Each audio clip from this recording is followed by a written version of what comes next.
안녕하십니까. 대관장경철학연구원 규랑 이육재입니다.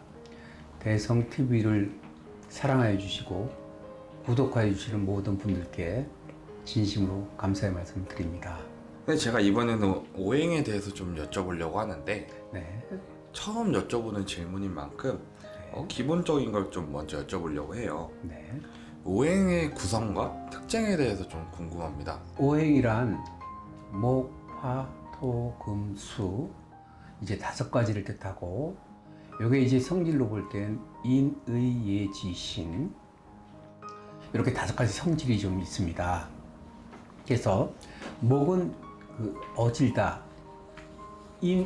어질인자, 인의 성질로서 목이 적절하고 기운이 넘치면 인의가 있고 어질고 체육 지도자를 보면 지장이다, 용장이다 이런 표현을 할 때 그 덕이 바로 목에 해당됩니다.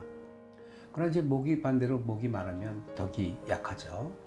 화는 예에 해당됩니다. 예의. 화가 있는 사람들은 보통 예절이 바랍니다. 또 상대방을 보는 관점이 저 사람이 예의가 바로 버릇이 있어? 버릇 없어? 이런 쪽으로 보는 경향이 있고요. 토는 신입니다. 신. 믿음이죠. 신뢰. 계속 토가 기운이 강건하게 되면 신용이 있고 신뢰감이 있습니다. 주변 사람들에게 신뢰감을 주고 자기 자신도 신용이 있습니다. 금은 의입니다. 의. 우리가 의리라고 그러죠. 의리하면 또 김보성 씨 아닙니까? 그 캐릭터가. 금은 의리다. 의리가 있다. 금이 강건한 사람들은 의리가 있어요. 남을 위해서 희생할 줄 알고 의리를 중시 여깁니다. 수는 지입니다. 지혜. 슬기롭다. 지혜롭다. 그래서 물이 많으면 박사들에게 물이 많아요. 또 운동 잘하는 사람들에게 또 물 많아요. 지식, 지혜, 슬기롭다, 청명하다. 물이 잘 갖춰져 있으면 슬기로운 사람이다. 지장이겠죠. 금이 잘 갖춰 있으면 아까 을이라고 했지 않습니까? 을이 용장이죠. 용장이 되는 거죠. 그래서 이 오행 5가지 이런 오행인데 이 오행의 조화를 가지고 사주팔자 8글자를 살펴서 미래를 예지하고 예측하는 학문이 바로 그 사주 성명학, 명리학 이렇게 볼 수 있죠. 오행에 대해서 다시 한번 설명을 드리자면 오행이 상생과 상극이 들어 있습니다. 음과 양으로 나뉘어져 있고 상생과 상극으로 되어 있는데 양은 목에 있어서 간목과 을목, 즉 양의 목과 을의 목이 들어있고 화 같은 경우는 양의 화가 들어있고 양의 화가 있고 음의 화가 있고 토, 금, 수 마찬가지로 음과 양으로 나뉘어져 있습니다. 양의 기운은 번성이죠. 왕성함, 활동성이고 음의 기운은 정숙이죠. 조용하고 침착하죠. 또 이 오행이 상극과 상생이 있는데 상생은 물 흐르듯이 서로 도와주는 거죠. 그 상생의 원리가 목생화, 나무는 물을 생한다. 화생토, 화는 흙, 땅을 생한다. 토생금, 토는 금을 생한다. 흙 속에 금이 들어있는 거랑 같죠. 금생수, 수는 물을 맑게 한다. 물에 금이 들어가 있으면 물을 맑게 해주는 그런 기운이 나오죠. 이렇게 상생의 기운이 있고 다시 여기 상극이 들어 있습니다. 한 자리 건너서 상극이 되는데 목이 토를 극합니다. 나무가 땅을 뚫고 들어가는 것 같습니다. 토가 물기를 막습니다. 토곡수, 목국토, 토곡수. 토가 제방이 물을 막는 거랑 같습니다. 물을 가두죠. 수국화, 물이 불을 끄는 위치와 같습니다.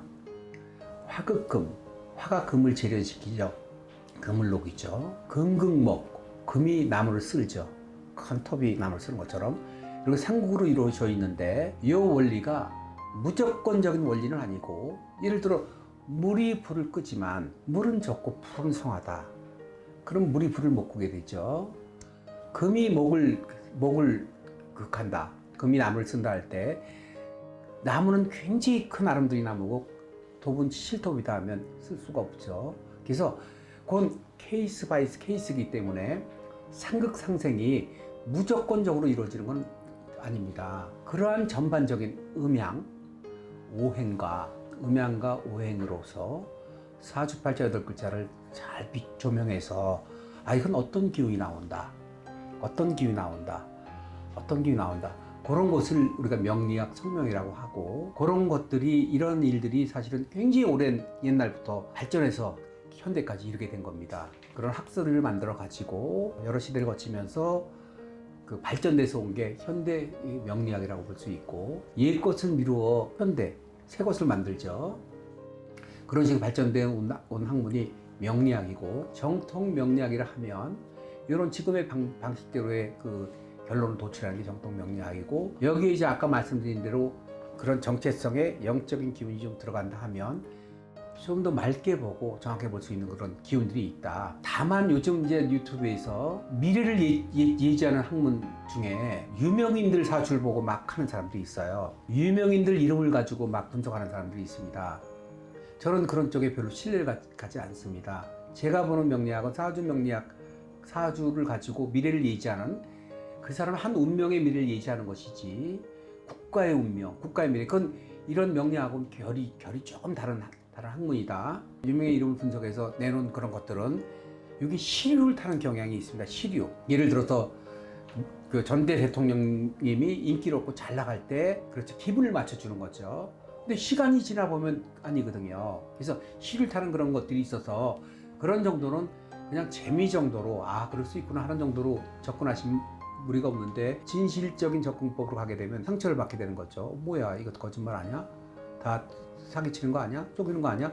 이렇게 상처를 받을 수가 있다는 것이죠. 저 같은 경우는 이제 유명인의 사주를 갖다가 분석할 때, 사주가 정확하면 물론 정확하게 분석을 낼 수 있는데, 시중에 나와 있는 유명인의 사주들이 정확한 사주가 사실은 아닐 수가 있어요. 왜냐면 자기 생을 정확히 내는 사람이 있지만 음력 양력을 좀 틀리게 낸다든지, 왜냐면 본인 사주가 노출되면 불편한 일을 겪을 수 있는 그런 부분이 있기 때문에 유명해질수록 더 그런 부분이 있거든요. 음력 양력 혹은 본생이라고 생이 틀리든지, 또 생년하고 생월이 틀리든지, 여러 가지 약간만 틀려도 전혀 다르게 나오거든요. 저 같은 경우는 정말 확실하지 않은 인사가 아니면 분석을 안 하는 경우가 있는데, 재미로 하는 건지 어떻게 하는 건지 몰라도 막 예언하듯이 예치를 하는데 조금 지나면 하나도 안 맞습니다. 그런 것들은 신뢰도를 좀 낮출 수가 있어서 저 같은 경우는 그런 거를 안 하고 있는데, 일단 오행, 음양오행, 상극상생 사주를 가지고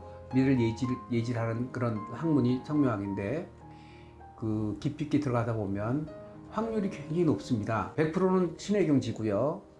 100%는 아니래도 90%, 95% 이렇게 확률이 있어서 내가 인생을 살아가는 데 있어서 도움이 될 수 있는 부분이 상당히 있다. 저희가 이제 지난 시간에 이어서 계속 오행에 대해서 얘기를 하고 있는데, 이제는 조금 더 상세하게 들어가 보려고 해요. 그래서 이번 시간은 목의 특징에 대해서 좀 여쭤보려고 합니다. 오행상 목의 오행은 우리가 나무를 뜻하죠.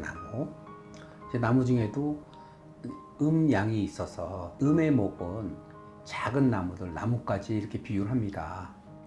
어떤 사람들은 목이 나무가 아니다, 그냥 목의 성질이다, 이렇게 설명하는 사람도 있지만, 그건 이제 그분의 주장일 것이고, 이제 쉽게 표현을 한다 하면 을목은 작은 목입니다. 을목일주를 타고난 사람은 남자라고 하더라도 섬세합니다, 아주. 그래서 사소한 지적을 받거나 이렇게 되면 위축이 됩니다. 그래서 남자라도 변비를 걸릴 수 있는 그런 일주가 을목일주예요. 그래서 을목일주인데 을목이 많다 그러면 자존심이 굉장히 강하고 뒤끝이 장렬합니다. 뒤끝이 굉장히 길어요. 심하면 20년, 30년도 갑니다. 섭섭한 얘기를 하게 되면. 섬세해서 그래요. 그래서 이렇게 을목이 있어서 을목이 잘 갖춰진 사람들은 남한테 결례를 안 하고요. 그 다음에 덕이 있고 어지입니다. 양목이다 하면 양목 같은 경우는 큰 나무에, 아름드리 큰 나무에 속하죠. 대범합니다. 틀이 큽니다. 사소한 일에 상처받지 않고요. 쉽게 넘어갑니다. 을목은 소심하지만 그 양목은 대범합니다.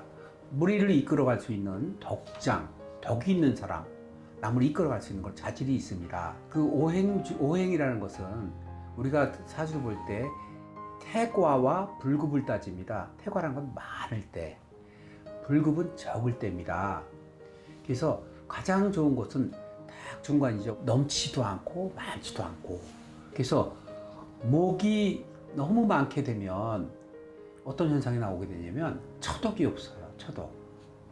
목은 나무를 극하죠. 나무를 극해서 그 목한테 있어서 나무는 돈하고 여자거든요. 재물하고 여성은 같이 보는데, 그래서 처덕 있는 사람은 처가 집집안도 아주 좋아요. 목이 너무 많으면 간목이든 을목이든 덕이 있는 것이 아니라 덕이 오히려 없고 고립이 됩니다. 자맛이 너무 강해서. 그 고립이 무엇으로 인한 고립이냐 하면 금전적 고립.